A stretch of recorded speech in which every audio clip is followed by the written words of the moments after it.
realized it was lucrative because part of the defense is destroy real estate. So I figured there must be a reason that, it's always targeted. And so I just got into the financial part of it. Basically, I'm sorry, go ahead. Yeah, go ahead. Just started at the bottom and learned the craft, and I work for a pretty large company now. All right. So which company are you working with now? I know that we had a gentleman from Miami that works with Sotheby's Real Estate, and he's got to get more and more people involved in high-end real estate, because I know to some degree we don't have enough people that are doing the high-end real estate. We have a tendency to sometimes want to get involved on just the regular real estate, and I think sometimes we don't think about the fact that the money can be on the high-end stuff. And I imagine that's even the case with some of the event planning, because I know sometimes even event planners will get caught up in the concept of only doing small events and not even think about doing big events, even though, and definitely in New York City, there's all kinds of big events that are going on, and I don't see why, like, even 3HarlemSistas shouldn't be going after, like, some NBA events with the Knicks or whatever, but that's just my own personal opinion. But I was just wondering, what kind of real estate do you do, and do you do a mixture of both the high-end and the low-end? Mostly I do commercial real estate, malls, hotels, sports complexes, things of that nature. So you're definitely doing more of the high-end kind of stuff. So what prompted you to get involved more in the high-end kind of stuff? And do you agree with me that sometimes we get caught up in only wanting to do small-end stuff? Because I know a lot of times we don't even think about doing the high-end kind of business in any of our businesses. Well, I agree. At the same time, I start off with the small and residential stuff. And sometimes when you come from a certain environment, your thinking is limited. And I met an older person who took an interest in me and began to teach me things. And then I realized that there was a larger world out there. There was more, opportunities than I realized. Oh, yeah, definitely. And do you know any of these women with the 3HarlemSistas, or have any background with them as well? Or is this your first time hearing about this particular company? I love this company. I know these women very well. I love these women. I've known these women for nearly 40 years. One of them I have known for 40 years. So I'm imagining that you're probably the significant other of one of these young ladies that we've been talking to.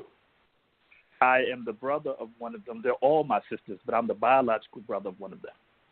Okay, well, that's great. I'm glad that you were able to join our conversation. And you never did get to the question that I asked, which was, and this is actually for the ladies as well, for those that want to break into business, what kind of advice would you give to folks that want to break into business? Because I think there's a lot of times we have people that have great ideas and are always thinking about going into business, but sometimes we get intimidated. I think one of you even mentioned that fact of being intimidated when you were thinking about starting the business. And I know even friends of mine that have thought about opening a restaurant, well, the restaurant business, I think, has a failure that if you haven't succeeded in a certain amount of years, the failure rate is like some ridiculous percentage. I forgot what it is, but I know that it's very high if you haven't 50%, like succeeded. Yes.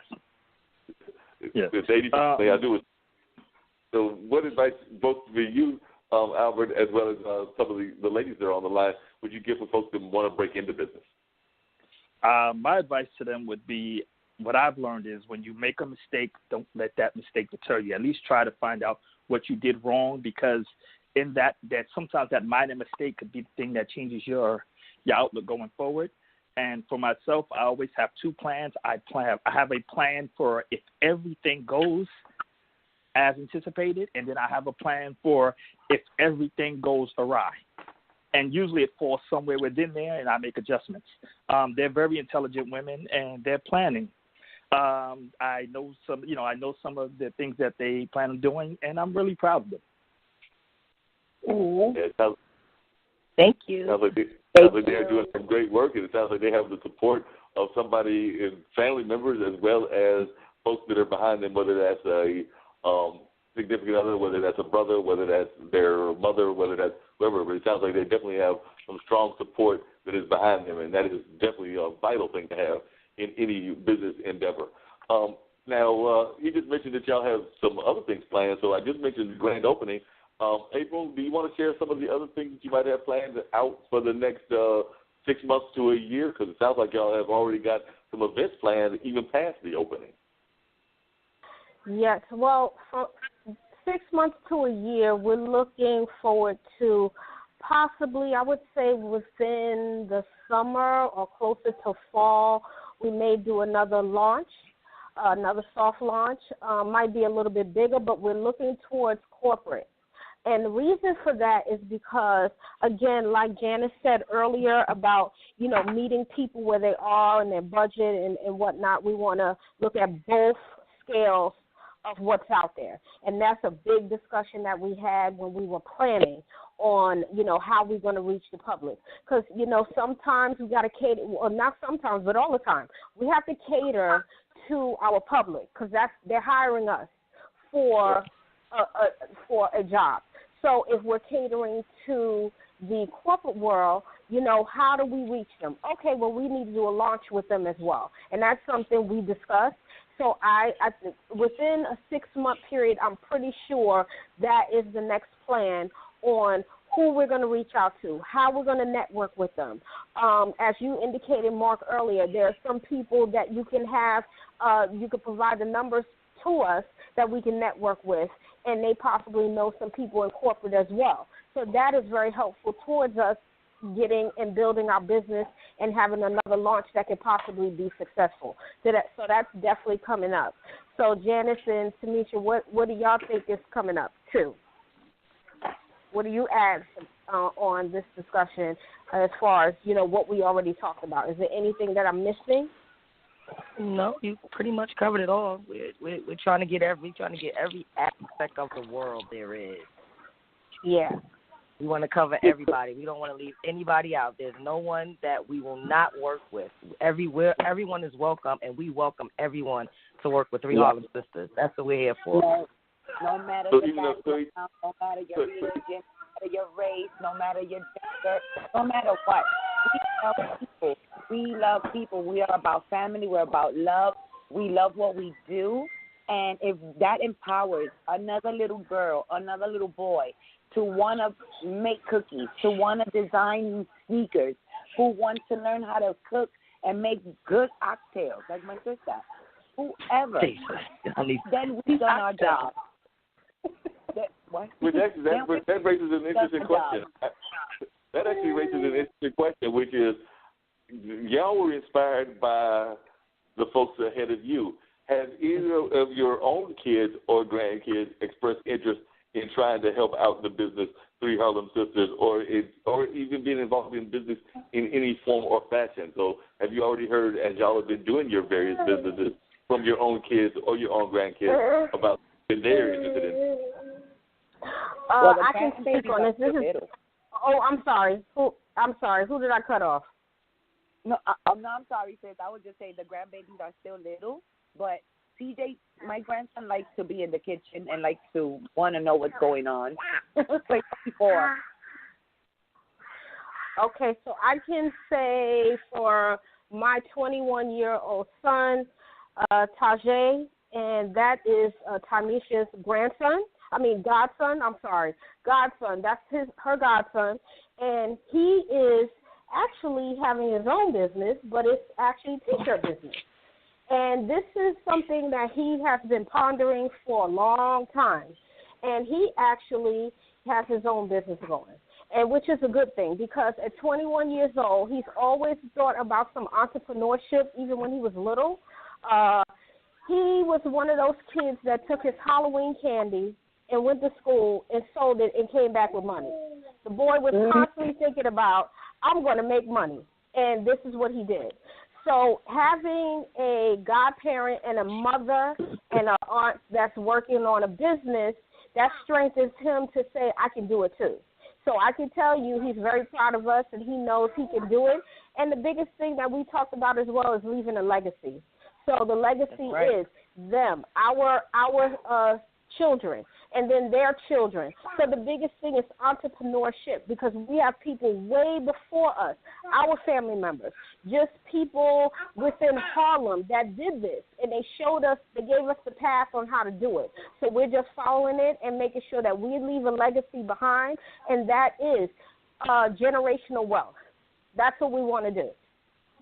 Oh, yeah, definitely. The generational wealth is very important, and that's something that not enough of us think about is the fact that we have to think about that legacy of those that are behind us, whether that's niece, nephew, kids of our own or whatever, but we definitely have to think about those people that are coming up behind us in the ways that they will have money and support even after we have gone on and things of that nature. So you're absolutely right. I like the fact that y'all are thinking about that in advance and not waiting until the business is up and running, but y'all are even thinking about that as part of the planning of the business. So that's great to hear that y'all are thinking along those lines.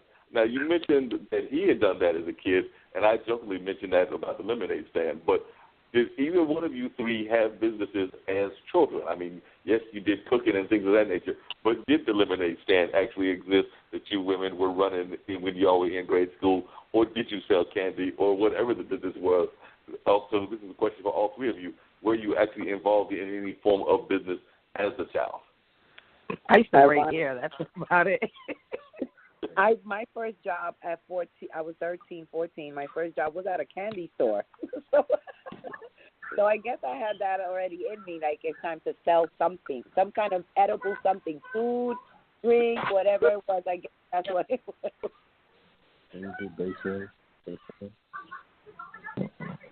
So what about the other two ladies? Were you involved in business at all?